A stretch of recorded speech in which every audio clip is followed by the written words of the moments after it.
Hello student, आज हम जिस टॉपिक पर बात करेंगे वह है गुटबंदी। ग्रामीण सामाजिक जीवन में गुटबंदी देखने को मिलती है। स्टूडेंट, यह एक ऑडियो वीडियो है, इसमें आपको मेरी आवाज़ सुनाई देगी। आइए देखते हैं गुटबंदी को। समाज सरल हो या जटिल, सभी समाजों में बंधुत्व, संपत्ति, जाति, सत्ता अथवा किसी भी अन्य आधार पर समूह निर्माण की प्रक्रिया अवश्य देखने को मिलती है। भारतीय समाजों में बहुत पहले से ही रक्त संबंधी, गोत्र, वंश और आनुवंशिकता के आधार पर समूहों का निर्माण होता रहा है। ग्रामीण संरचना के अंतर्गत जाति, रक्त संबंधी तथा गोत्र के आधार पर इन समूहों का निर्माण होता था।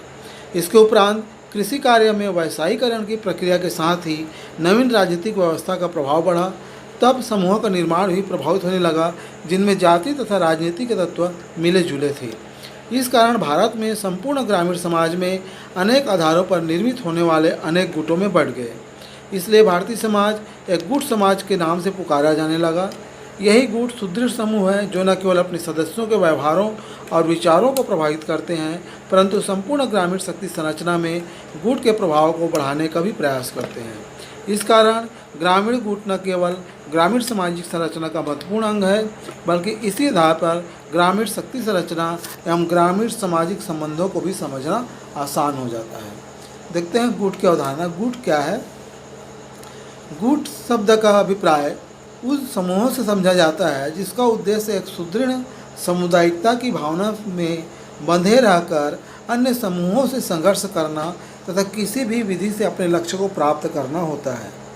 ग्रामीण गुट शब्द का सर्वप्रथम प्रयोग रेमंड फर्थ ने 1997 में उन ग्रामीण समूहों के लिए किया जिनका उद्देश्य राजनीतिक समूहों के रूप में राजनीतिक उद्देश्य को प्राप्त करना था। ऑस्कर लेविस ने अपने अध्ययन में छोटे छोटे समूहों का उल्लेख किया जिन्हें स्थानीय भाषा में धड़ कहा जाता है। बाद में धड़ का अंग्रेजी अनुवाद फैक्शन के रूप में किया जाने लगा। गुट या धड़ शब्द परस्पर संघर्ष करने वाले विरोधी समूहों का बोध कराता है जो अपने उद्देश्य के पूर्ति के लिए दूसरों समूहों के प्रति संघर्षशील मनोवृत्ति अपनाते हैं। अर्थात गुट अथवा धड़ को सही भावना को अभिव्यक्त नहीं करते। इसका कारण भाषा की भ्रांति भी है। वर्तमान समय में गुटों का निर्धारण दो प्रकार से देखने को मिलता है। पहला है सहयोगी आधार पर गुटों का निर्माण और दूसरा संघर्षात्मक आधार पर गुटों का निर्माण।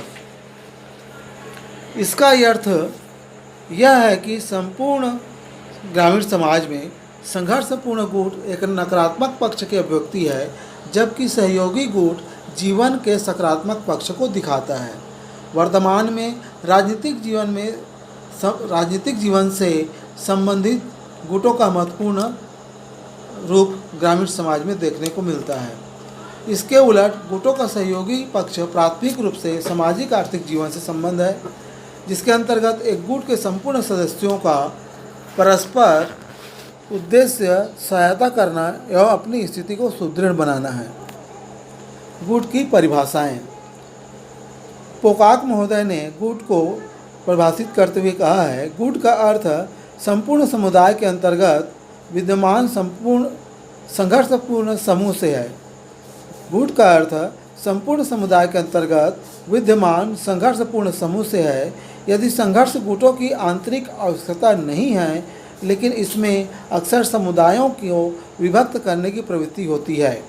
गुट स्थायी समूह नहीं होता तथा इसकी सदस्यता विभिन्न परिस्थितियों पर निर्भर करती है, अर्थात गुट एक संगठक इकाई है। वेंकटरमैया महोदय ने कहा है, गुट उन व्यक्तियों का एक छोटा समूह है जो किसी राजनीतिक या सामाजिक कारण से अपने को एकता के सूत्र में बांधता है। इस प्रकार इन परिभाषाओं को देखने पर गुट की कुछ विशेषताएं नजर आती है, उस पर प्रकाश डालते हैं। गुट की पहली विशेषता है, अनेक समूहों के समान गुट भी एक सामाजिक समूह है। सामाजिक समूह के रूप में गुट को जाना जाता है। दूसरा है, यह समूह आकार में छोटे होते हैं। जो गुट है वह आकार में छोटा होता है। तीसरा है, गुट का निर्माण परिस्थितियों के कारण होता है। ग्रामीण समाज की जो परिस्थितियां होती हैं उन परिस्थितियों के आधार पर गुट का निर्माण होता है। चौथा है गुट की सदस्यता ऐच्छिक होती है, अर्थात जो व्यक्ति उस गुट का सदस्य होना चाहे वो हो सकता है, उसके लिए सदस्यता अनिवार्य नहीं है, जिसकी इच्छा है वह उस गुट का सदस्य बनता है।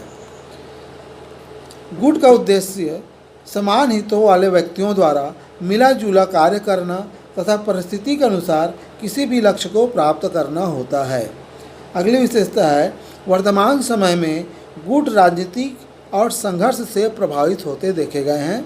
और सातवीं विशेषता है गुट सभी समाजों में विद्यमान है। ऐसा कोई समाज नहीं है जहां गुट या गुटबंदी न देखने को मिलती हो, चाहे वह समाज ग्रामीण समाज हो या वह समाज नगरीय समाज हो। हर समाजों में गुट अनिवार्य रूप से देखने को मिलता है, गुटबंदी अनिवार्य रूप से देखने को मिलता है। गुट निर्माण के कारण, आइए देखते हैं गुट निर्माण के कुछ कारण हैं। गाँव में गुट निर्माण के कुछ कारण निम्नलिखित रूप से कह सकते हैं।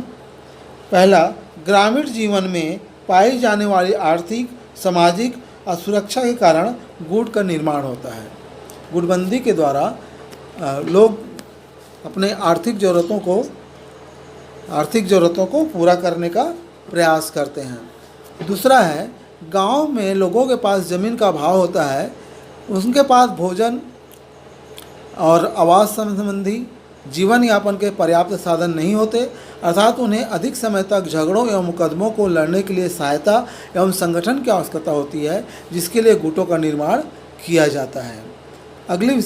अगला जो कारण है गुटबंदी का, वह है गुट के सदस्य अपने को राजनीतिक, सामाजिक तथा आर्थिक रूप से सुरक्षित रखने के लिए गुट का निर्माण करते हैं। चौथा जो कारण है वह है एक गुट के सदस्य परस्पर एक दूसरे को आपत्ति काल में मदद करते हैं, इमरजेंसी में लोग एक दूसरे की सहायता करते हैं। पांचवा जो कारण है वह है गुट के सदस्य कठिनाइयों के समय में आर्थिक सहायता एक दूसरे की करते हैं।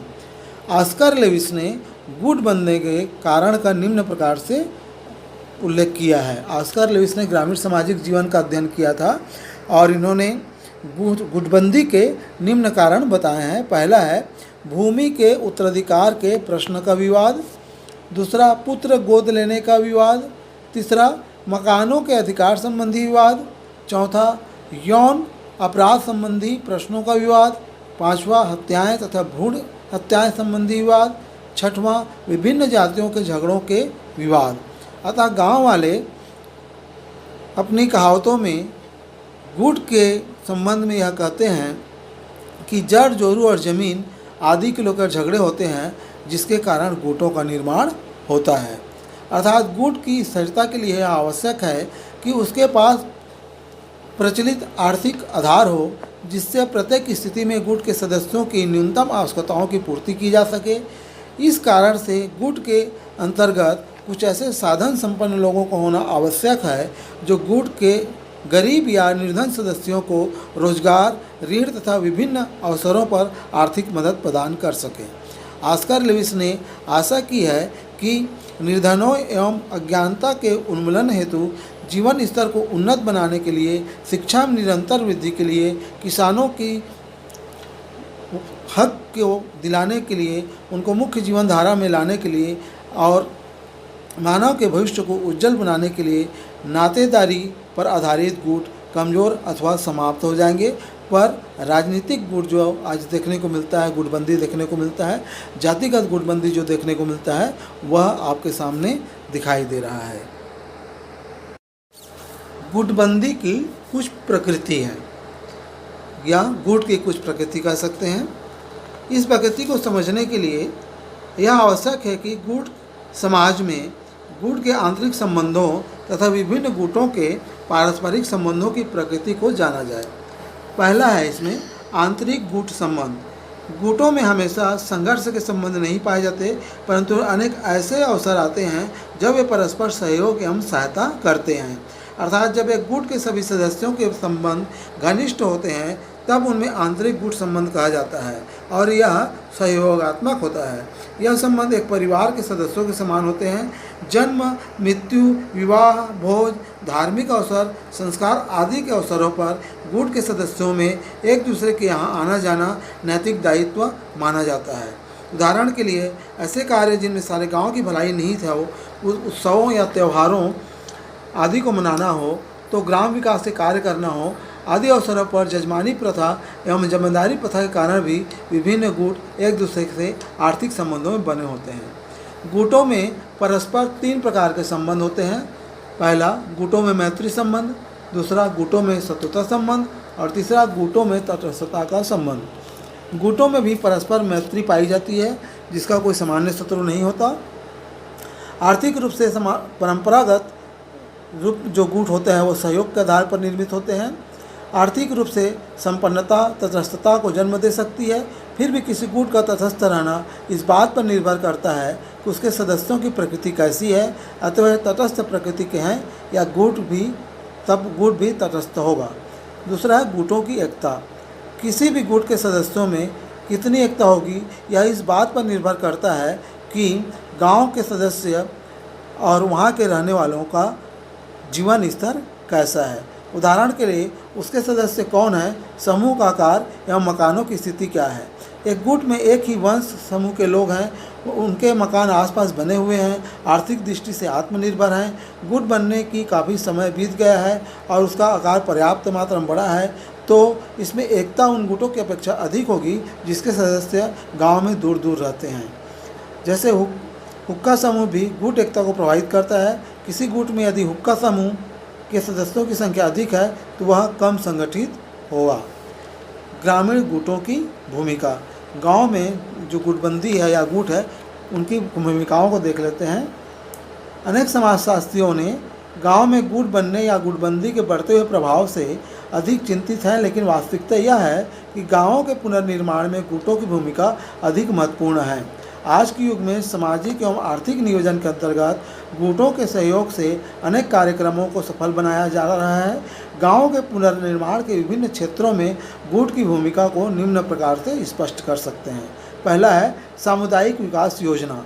सामुदायिक विकास योजना की सफलता को ग्रामीण विकास की एक अनिवार्य शर्त के रूप में देखा जाने लगा है। आज सामुदायिक विकास योजना के सामने सबसे बड़ी समस्या या बाधा ग्रामीण लोगों के बीच सहभागिता होने का अभाव है तथा योजना को प्रत्येक गांव तक पहुंचाने में विभिन्न कठिनाइयों का सामना करना पड़ता है। अर्थात ग्रामीण समुदाय में विकास कार्यक्रमों की उचित जानकारी करने के लिए यह आवश्यक है कि ग्रामीण समुदाय में स्थानीय नेता को विकसित किया जाए, स्थानीय नेतृत्व को विकसित किया जाए और गुटबंदी के द्वारा ऐसा ही किया जाता है। गांव में प्रत्येक ग्रामीण गुट एक ऐसा नेता चुनता है जिसके नेतृत्व में गुट संगठित रूप से कार्य करता है और सामुदायिक विकास योजना की सफलता में योगदान देता है। दूसरा है गाँव के विकास में सहायक। अनेक योजनाएं ऐसी होती है जिनके लिए सरकार की ओर से कोई आर्थिक सहायता प्रदान नहीं की जाती। ऐसी योजनाएं प्रत्यक्ष रूप से ग्रामीणों के श्रम पर ही निर्भर होती है। उदाहरण के लिए गांव में कुओं और तालाबों का निर्माण करना, उनकी साफ सफाई करना, बाढ़ नियंत्रण से संबंधित प्रयत्न तथा संक्रामक रोगों की रोकथाम इत्यादि प्रकार के जो कार्य हैं वो सार्वजनिक कल्याण से जुड़े होते हैं। ऐसे कार्यों में ग्रामीण गुटबंदी या गुटों की भूमिका अत्यधिक महत्वपूर्ण होती है। सरकारी या गैर सरकारी माध्यमों से यदि एक गुट को विकास कार्य का या सुधार कार्य करने के लिए तैयार कर लिया जाता है तो अन्य गुटों में भी एक दूसरे से आगे बढ़कर उस कार्य में सहयोग देने के लिए प्रतिस्पर्धा आरंभ हो जाती है। ऑस्कर लेविस ने अपने अध्ययन में यह पाया है कि रामपुर गाँव में तालाबों की सफाई इस कारण संभव हो पाती है कि इस कार्य के लिए विभिन्न गुटों के बीच सदैव एक स्वस्थ प्रतिस्पर्धा बनी रहती है।